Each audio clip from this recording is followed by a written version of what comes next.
What is going on, guys? 2 videos in one day. Today we got a fun one. We are going to be looking at the 2020 unrestricted free agency class and be grading it. There were some wild deals given out during this time because obviously it was the peak of COVID. This was the one free agency that was like October of 2020. It was a wild time. So now we get to see 3 years down the line, 3 full seasons in the books, how these deals have aged. So without further ado, let's dive right into it. Up first, obviously, the biggest deal to come out of this was the Alex Pietrangelo deal. Alex Pietrangelo, after he won the Stanley Cup the following year, had another decent year, then ended up leaving. He signed a 7-year, $61.6 million deal, which I think is $8.8 million. I'm going to give this a B+, similarly to what I gave Dougie Hamilton. Dougie Hamilton was a 7-year, $9 million contract. I think Dougie Hamilton will play better on his contract than Alex Pietrangelo, but the fact the Knights did win the Stanley Cup with Pietrangelo definitely makes it worth it for them in a good deal. Has he been a consistent top 10 defenseman every single year on this deal?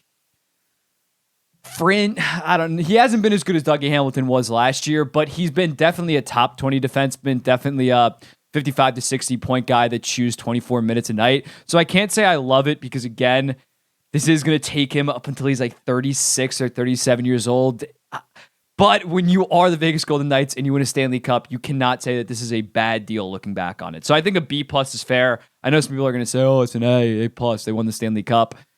Yeah, if that's the case, there's a lot of teams that won the Stanley Cup with bad contracts. Are those also A deals just because they won? So I think a B+ is fair. He's mostly delivered. If they didn't win the Stanley Cup this year, I'd probably give this a B- just because he's still been a good defenseman, but he has been that good. Taylor Hall, the Taylor Hall sweepstakes after he got traded to Arizona midseason. Then Arizona made the playoffs out of the qualifying round, but ended up losing. Taylor Hall, by the way, these are the predictions for them, and then the updates down there. So just look at the update. He ended up signing 1 year, $8 million with the Buffalo Sabres. I'm gonna give this a D. He was not. I'm gonna give this a D. They gave him $8 million. He could not score for shit. I think before he got traded, he had something like 2 goals. Him and Jack Eichel just didn't work. They ended up trading him to the Boston Bruins, which they only got a 2nd round pick for him in Anders Bjork or whatever. So when looking at this, $8 million for basically a 2nd round pick, that's not good. They were desperate. That was when they re-signed Jeff Skinner to that massive extension. They go, oh, we're bringing in Taylor Hall. It blew up in their face. Obviously, looking back on it, that Eichel core failed, but now obviously they're in a very good situation. But when looking at Taylor Hall, I think a D is fair. Just because it is a 1-year deal, we know what happened, and it wasn't that good. Torrey Krug, they said I'm going to the Red Wings, but Torrey Krug ended up signing 7 years, $45.5 million. I think it's about 6.5 per year. That gets a D as well. Torrey Krug, his first year was good. He was hovering. I think he had 45 points in 55 games for the Blues, but it's been kind of just a straight collapse ever since then. He's an absolute liability on defense. The offensive production last year was only like half a point per game, getting top power play minutes. He, at this point, is not even a top pairing guy. He's basically a 2nd pair, all offense, no defense guy that you need to shelter. Maybe even 3rd pair, all offense, no defense. He could have a role on a different team. If he was making $3.5 million, he's a valuable asset. Play on your top power play, but it's 6.5 with another 3 years after this, 4 years including this year. That's a disaster. That's another disaster for the St. Louis Blues. The Flyers almost were able to trade for him. He waived his no trade clause. By the way, if you've been following me for a while, you know I was pro Torrey Krug in that, because if Doug Armstrong is going to be stupid enough to give you that no trade clause in this massive deal that you signed in 2020, exercise that shit. Like, he was not the villain. People were screaming at him. He made the right choice for him and his family. But Torrey Krug, this is a bad deal. I'm going to go with a D just because he still is like a functional defenseman. He can get you some points. I think a D- or an F. No. Mike Hoffman, they don't show how much money he got. Everybody thought, the funny thing about this is like a lot of guys ended up signing 1-year deals the past year because past couple of years there's not enough cap. But Mike Hoffman ended up getting a 1-year deal with the St. Louis Blues. In the 52 games of that 1-year deal, he had 17 goals and 19 assists for 36 points. So for $1 million, that's pretty solid. I'm gonna give that a B. 36 points in 52 games. That equates to around, I believe, 55 to 60 roughly at $4 million. Obviously, Mike Hoffman not a good defensive force, but if he gives you 25 goals and 30 assist pace, that's pretty solid for $4 million. That's a good middle sixer. So I think this was actually a pretty solid deal. And this was back when the St. Louis Blues were actually good. So they used him right. Jacob Markstrom. Jeez. Calgary Flames, Dan, they only predicted, if every Flames fan wishes that it was a 4-year deal and it was coming up this year, they ended up signing him 6 years, $36 million. And obviously, 2021, 2022, he had that great season where he was second in Vezina. I don't think he should have been second, but he was definitely a top 5 goalie in the NHL. But since then, it's been pretty ass. He's having a decent start to the year, but last year was so bad. 3 more years after this left. No, 2 more years after this left. This gets a D plus. D plus is fair. C minus. C is about average. D plus is fair because when you look at it, Markstrom at this point, maybe you have him between 16th to 20th goalie in the entire league. Maybe. I don't think I had him there in my list this summer. But when you look at Markstrom, $6 million, you're expecting reliable 9-12 to 9-14 goaltending. That just hasn't been the case. You look at previous deals we saw in the 2021 free agency. The Bruins got Ullmark for 4 years, $5 million. So this deal is not good. And now he's 33 or 34 years old. He's only going to get worse. He'll bounce back a little bit this year. But going forward, I'd be shocked if he ever posts 9-10 in a season again. So this gets a D+. Next up, Tyler Toffoli. Ended up signing 4 years, $17 million with the Montreal Canadiens. So this is a steal. $4.25 million. He's still on this contract right now. I think this legitimately gets an A.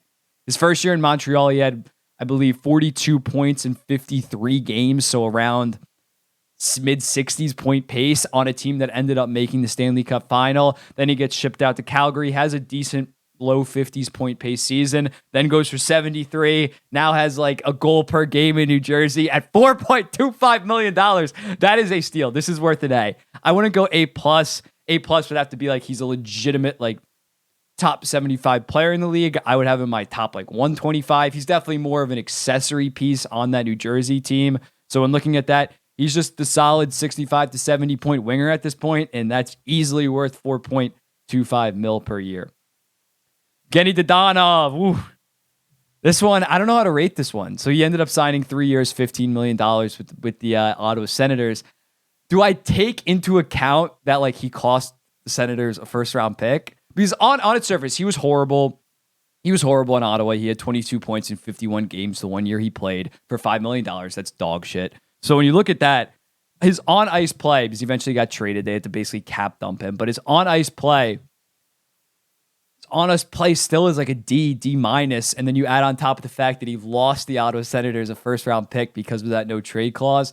I'm only gonna count what he did, if that makes sense. I'm only gonna count what he did. I'm gonna give it a D just because they had to get rid of him after the first year. D minus. I'll give it a D minus. I don't think you give it a full F unless you take into account them losing a first round pick, because after he left Ottawa, he was pretty decent in Vegas and then eventually in Dallas. Yeah, he was in Dallas last year. Well, he started in Montreal, then he was in Dallas. So when looking at Dadonov, it wasn't the worst contract ever. Not worth $5 million, though.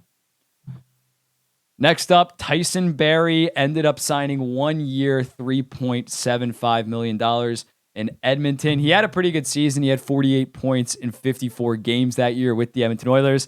His defense was horrible, so you got to take that into account. But he's what $3.5 million is what Torrey Krug should be worth or should have got back then, if that makes sense. Tyson Barrie, all offense, throw him on your second or third pair with a defensive defenseman and he can be effective. So for a 1 year deal, if he's going to give you like 65 point pace as a defenseman, even though the defense isn't that good, I'll give this a B. The defense is so bad where it is like effective, but at $3.75 million, that's really nothing as a cap hit. Mikael Granlund, I forget what he signed for. TJ Brody. TJ Brody. 4 years, $20 million. So TJ Brody with the Toronto Maple Leafs. I'm going to give this an A-. $5 million.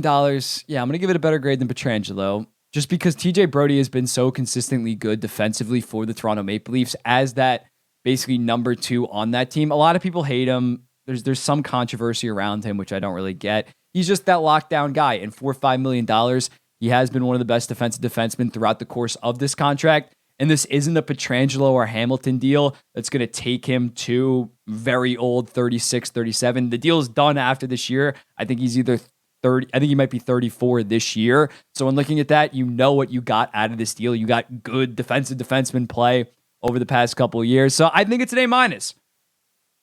I think it's an A-. I'm sticking by that.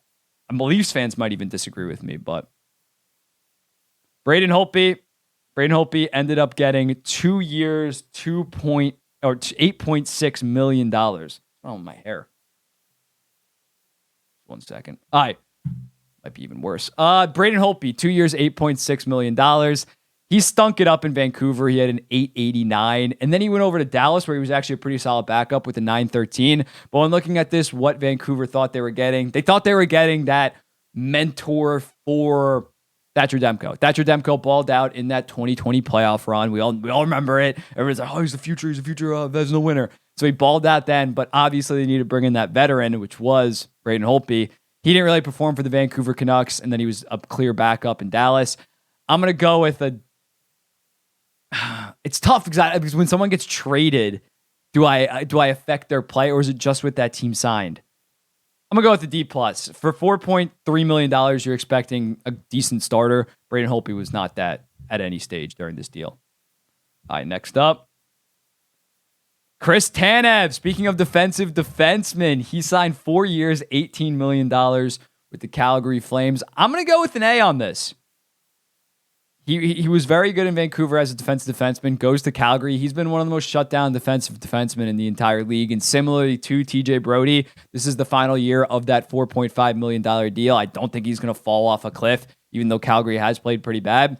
So when looking at it, you got 3 years of an elite defensive defenseman. Did the Calgary Flames waste a lot of years of that? Yes, they did. But when looking at it, you got exactly what you thought you would out of Chris Tanev. A-. Travis Hamonic, he ended up signing a 1 year, $1.25 million deal with the Vancouver Canucks to be a bottom pairing defenseman. C-. I don't know. He's not that good, but like 1.125. Vatanen, he signed a 1 year, $2 million deal with the Devils. This was his final year playing in the NHL. He wasn't that good. So I'm going to go with a D for this. Anton Khudobin, blast from the past, 3 years, $10 million. That gets an F. He had that great playoff run. Then he just fell off a cliff. I think he played like 27 games total on that contract. That's an easy F. That's an easy, like Donov, you maybe could put an F. That is an easy F. Eric Halla ended up signing a 1 year deal worth $1.75 mil with the Nashville Predators. Only had like 22 points in 55 games. That's probably like a D+ as well. Shattenkirk. This was fresh off the I think this was fresh off the Rangers debacle of a signing with Shattenkirk.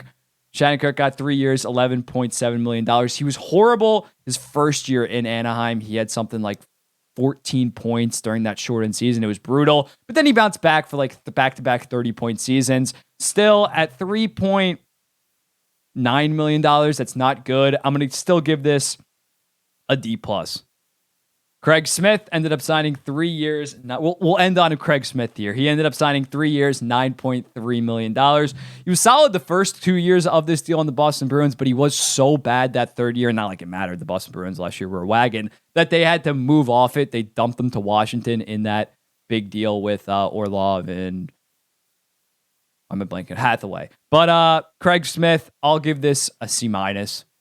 Craig Smith, not really a big difference maker. He was solid in that COVID-shortened year, but then the following year, he was like a 30-point guy. And then by that last year, he got up there in age, and he had like 12 points in 70 games. It wasn't pretty. But anyway, let me know in the comments, what do you think about these grades? Are some of them too harsh? Where would you have Pietrangelo? He's probably the most interesting guy on this list, considering his play. Probably not a B+, but obviously the impact he had on his team to win a Stanley Cup, bigger than a B+. But I want to hear from you guys. And as always, I'll see you in the next one.